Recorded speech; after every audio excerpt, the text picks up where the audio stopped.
Assalamu alaikum wa rahmatullahi wa barakatuhu. A very good morning to all of you. Good morning, ma'am.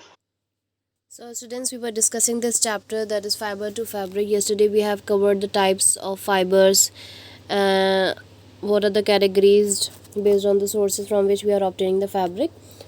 But today, we are going to continue with the new topic, that is cotton process. Cotton हमें कैसे मिलती है, jute हमें कैसे मिलता है, ये सारी चीज़ें हम अच्छे से आज पढ़ेंगे. ओके,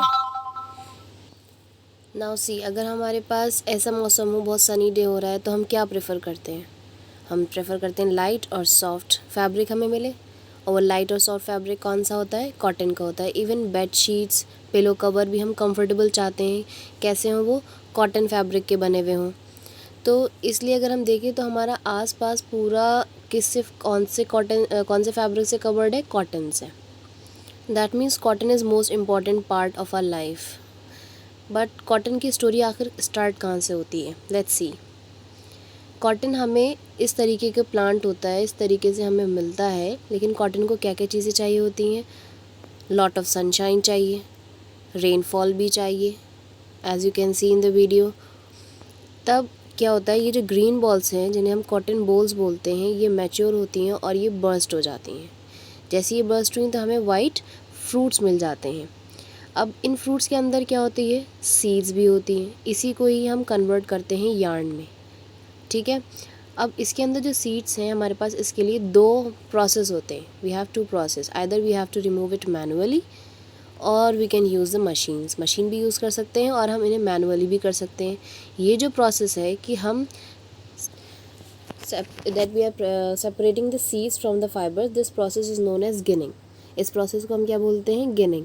ये इंपॉर्टेंट टर्म है, ये आपको याद रखनी है कि गिनिंग किसके टर्म में आती है? फैब्रिक. कौन से फैब्रिक में? कॉटन के. जहाँ पे हम सीड्स को सेपरेट करते हैं उस प्रोसेस को हम गिनिंग कहते हैं. Okay, let's continue. So the next step that we have to follow after ginning is spinning. और spinning, what is spinning? Spinning basically क्या होता है? Process of making yarns from the fibres. यानी अभी हमें फ़ाइबर तो मिल गया, अब हमें क्या बनाना है? उसका यार्न बनाना है. और यार्न से ही क्या बनता है? फैब्रिक. ओके, पहले हमारे पास फाइबर्स आ गए, कॉटन सीड्स को सेपरेट कर दिया, फिर उसके बाद हमें फाइबर्स मिले, फिर हमें यार्न मिला, देन हमें क्या मिल गया? Fabric. Okay, now most asking question is कि हमें कैसे मिल गया yarn? How we are getting yarn actually? Let's see. अगर हम कॉटन को ट्विस्ट करें तो ये जो एक लॉन्ग थ्रेड हमें मिलता है, इस लॉन्ग थ्रेड को हम क्या बोलते हैं? यार्न. ओके, यही बहुत सारे लॉन्ग थ्रेड्स मिला करके हमारा बंडल बनाते हैं जिसे हम यार्न बोलते हैं. ये तो अभी एक ही हमने किया था, लेकिन अगर बहुत सारे करने, यानी इतने सारे लॉन्ग थ्रेड्स को हम किसके थ्रू कर सकते हैं यार्न बनाने के लिए? कौन से यूज़ करेंगे? हम मशीन्स यूज़ करेंगे. मशीन्स ने हर प्रोसेस बहुत इजी बना दिया है अब. पहले बहुत चरखा यूज़ होता है. You all are familiar with this term, charkha. तो ये क्या कर रहा था? बेसिकली एक एक फाइबर को किसके थ्रू क्या बना रहा था? यार्न बना रहा था. अब यहाँ पे मशीन देख रहे हैं, मशीन के थ्रू भी ये काम होता है, ईजी हो जाता है. Okay okay, let's continue with the jute processing. Jute plant कैसे प्रोसेस करता है, ये सारी चीज़ें अब हम देखेंगे. जूट प्लांट बेसिकली 6 to 8 हमारे फीट का होता है. अब इसकी बहुत सारी चीज़ें बनी हुई होती हैं इससे, जैसे कि जूट्स के हमारे बैग्स बने होते हैं, जूट्स की रोप्स होती हैं, जूट्स के मैट्स बनते हैं, कारपेट्स वगैरह. ओके, जूट भी कॉटन की तरह एक प्लांट प्रोडक्ट ही है, नेचुरल फाइबर के अंदर कैटेगरी में आता है. That we have already discussed in the previous video. Jute plant कुछ इस तरीके का दिखता है. और अब हम ये देखते हैं कि जूट प्लांट बेसिकली हमें मिलता कैसे है. तो जूट प्लांट हमें जूट के स्टेम से मिलता है, उस प्लांट के स्टेम वाले पोर्शन से मिलता है. और ये अच्छे से कहाँ ग्रो करता है? अलूवियल सॉइल में ये ग्रो करता है. मॉनसून सीज़न जो होता है, जिस पीरियड में ये प्लांटेशन इसकी अच्छे से होती है, और ये इस पीरियड में हमारे जब फ्लावरिंग स्टेज मिल जाती है, तब ये हार्वेस्ट किए जाते हैं. ये हार्वेस्ट कर रहे हैं मीन्स काट रहे हैं. काटने के बाद क्या करते हैं? स्टेम्स को सेपरेट कर देते हैं बाकी पार्ट से, और इसे हम पानी में इमर्ज कर देते हैं. कुछ इमर्ज करने के बाद इसमें क्या होता है? जो इसका स्टिकी सब्सटेंस उस पर होता है, वो सब उसमें इमर्ज करने की वजह से सब आराम से हो जाता है। फिर ये लूजन हो जाती है, थोड़ा हाथ से निकालने लायक हो जाता है। देख रहे हैं आप लोग, हाथ से ये उसमें एक्सट्रैक्ट कर रहे हैं इससे जूट। अब ये जूट जब एक्सट्रैक्ट हो जाता है तब यहाँ से हमें ये बहुत सारी चीज़ें इससे बनाने को मिलती हैं, जैसे कि सैक्स, बैग्स, हैंडीक्राफ्ट्स। और इस जूट को जब हमें ये इससे मिल जाता है तो इसको हम गोल्डन फाइबर भी बोलते हैं। और ये जो प्रोसेस था जिससे हम इसको अलग कर रहे थे हाथ से इमर्ज करने के बाद, उसे हम रेटिंग बोलते हैं, RETTING। Okay okay, this is the last topic for today, processing fibre into wool. अब वूल की क्या प्रोसेसिंग होती है हम देखते हैं कि जो भी शीप से हमें फ़ाइबर मिलता है उसे हम डायरेक्टली तो यूज़ नहीं कर सकते, तो प्रोसेसिंग क्या क्या होती है ये सारी चीज़ें हम देख लेते हैं। So what I have said, fibers obtained from the sheep can't be used directly for making sweaters or shawls.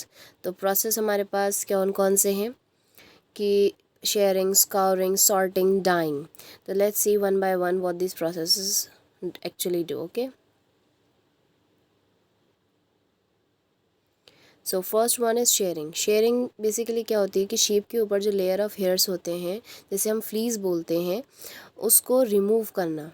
ठीक है, वो लोग जो एक्सपर्ट होते हैं इन सब चीज़ों में, या मशीन के थ्रू या मैनुअली इन सब को किया जाता है, as you can see in the video.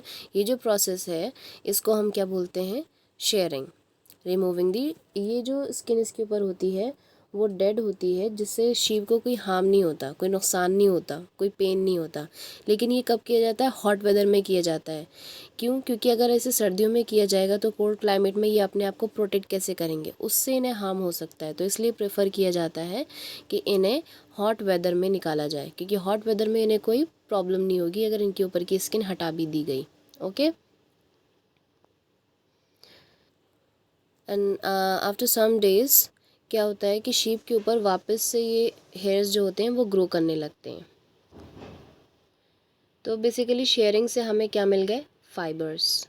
अब इन फाइबर्स का क्या होना है, let's see. So next step that we have is scouring. Scouring में क्या होता है, फाइबर्स में हमारे डर्ट्स होती हैं, ग्रीस और डस्ट होता है, इसको रिमूव करना बहुत ज़रूरी होता है आगे प्रोसेसिंग से पहले। तो ये मैनुअली या मशीन के थ्रू हम इसको क्लीन कर सकते हैं, वॉशिंग के थ्रू थॉरली वॉश किया जाता है। इस प्रोसेस को हम क्या बोलते हैं, स्काउरिंग। जब ये ड्राई हो जाता है तब इसे हम कहाँ भेजते हैं, फैक्ट्री में भेजते हैं। फैक्ट्री में बेसिकली क्लीन फाइबर जा रहा है, किसके थ्रू, स्काउरिंग के थ्रू। अब फैक्ट्री में जब ये प्रोसेस ये क्लीन फाइबर पहुंच जाते हैं इस प्रोसेस को, अब जो यहाँ पे स्टार्ट होगा उसे हम बोलते हैं सॉर्टिंग। यहाँ पे क्लीन फाइबर आ गए। अब क्लीन फाइबर हमारे पास दो तरीके के यहाँ पे आते हैं, कैसे, टेक्सचर के थ्रू सेपरेट करते हैं, उनकी लेंथ और उनके कलर के बेसिस पे। दोनों सेपरेट कर लिए हमने। अगर वो फाइन हेयर्स हैं, बहुत अच्छे से हैं, तो उसे हम क्लोथ्स बना लिए। अगर कोर्स हेयर्स हैं तो हमने रग्स, मैट्स वगैरह बना लिए। और अगर फ्लफ़ी हैं तो उन्हें हम स्वेटर्स, इस तरीके की चीज़ों में हम यूज़ करते हैं। ओके, अब लास्ट स्टेप है डाइंग, यानी डाई वगैरह करवाते रहते हैं हम लोग, वही है ये डाई। हम अपने अकॉर्डिंग कलर करा सकते हैं। फाइबर्स बेसिकली हमें वाइट, ब्राउन, ब्लैक इस तरीके का मिलता है, हमें नेचुरली जो मिलता है, तो हम डाई करा लेते हैं जैसे भी हमें ज़रूरत होती है उसके अकॉर्डिंग। ओके, उसके बाद उसे स्ट्रेटन किया, कोम्ड किया, और फिर हमें लास्ट में फाइनली हमें रोल करने के बाद क्या मिल गया, यार्न। अब यार्न से हमें क्या मिल जाता है, fabric. Okay, so that's all for today. Hope you have all understood this topic clearly about the cotton process, about the jute process, and about the wool process. We'll continue new topics from tomorrow, inshallah. Okay, assalamu alaikum wa rahmatullahi wa barakatuh.